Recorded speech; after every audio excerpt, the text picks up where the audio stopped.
লোকসভায় বিষ্ণুপুরে প্রাক্তন স্বামী স্ত্রী জোর টক্কর লড়াই। এবার সাংবাদিক সম্মেলন করে সৌমিত্র খাঁকে ওপেন চ্যালেঞ্জ সুজাত মণ্ডলের। সুজাতার দাবি, বিজেপি প্রার্থী সৌমিত্র বিষ্ণুপুর লোকসভার জন্য কোনো উন্নয়ন করেননি। উন্নয়নের ক্ষতি আনছে বিষ্ণুপুর পোড়ামাটির হাটে মুখোমুখি ডিবেটের জন্য সৌমিত্রকে চ্যালেঞ্জ করেন তিনি। যদি প্রমাণ হয় সৌমিত্র কাজ করেছেন, তাহলে নমিনেশন প্রত্যাহার দেন তিনি এবং পাল্টা জবাবে সুজাতার মাথা ঠিক নেই বলে কটাক্ষ করেন সৌমিত্র খাঁ।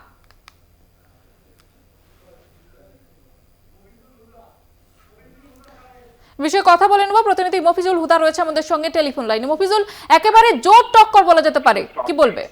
হ্যাঁ, সুজাতা খাঁ সরাসরি প্রেস মিট থেকে দাবি করেন যে গত 10 বছর সৌমিত্র খাঁ বিষ্ণুপুর লোকসভার জন্য কি কি করেছে সেটি একটি মঞ্চ বেঁধে তিনি উত্তর দিন এবং আমিও একটি মঞ্চ বেঁধে পাশাপাশি সৌমিত্র খাঁকে উত্তর দেবো যে রাজ্যের সরকার এই গত কয়েক বছরে কি কি উন্নয়ন করেছে বিষ্ণুপুর লোকসভার জন্য। তিনি বলেছেন বিষ্ণুপুর লোকসভা মানুষের উদ্দেশ্যে আরো বলে যে তিনাকে যেন আরেকবার সুযোগ দেওয়া হয়, যে এই যে লড়াই সেই লড়াইয়ে যেন সৌমিত্র খাঁকে না সুযোগ দিয়ে সুজাতা খাঁ দাবি করেন যে তিনাকে যেন সুযোগ দেওয়া হয় এবং বিষ্ণুপুর লোকসভা মানুষের জন্য তিনি কাজ করবেন এবং তিনি বিষ্ণুপুর লোকসভা মানুষের যত ডেভেলপমেন্ট আছে সেই ডেভেলপমেন্টের কাজগুলো করবে। এবং তিনি বলেন যে সৌমিত্র খাঁ যদি ভোটের আগে তিনি যদি কি কি উন্নয়ন করছেন সেই হিসাবটা দিতে পারেন, তিনি প্রার্থী পদ থেকে রিজাইন দিবেন, সেটাও তিনি জানান। হ্যাঁ, একেবারে ধন্যবাদ জানাবো মফিজুল। আমাদের সঙ্গে ছিলেন প্রতিনিধি মফিজুল হুদা।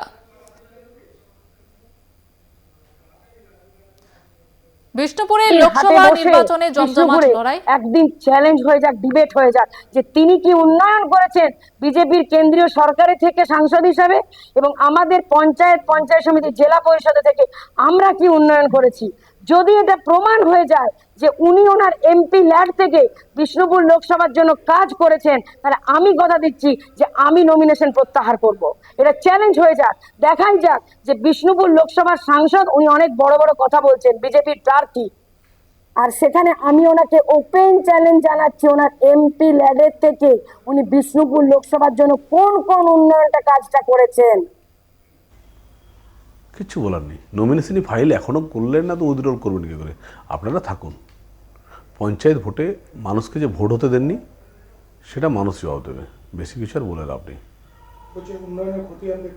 আমি তো একটা কথা বললাম যে আমার একটা যার বুদ্ধিভ্রম হয় যে সমাজের কোনো মানুষের উপকার করে না, তাদের জবাব দেওয়াটা ঠিক না।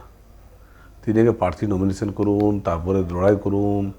একটা জেলা পরিষদে যেভাবে ভোট চুরি করে জিতেছেন সেটা আগে জবাব করে মানুষকে জবাব দিন, তারপরে আমি বলবো।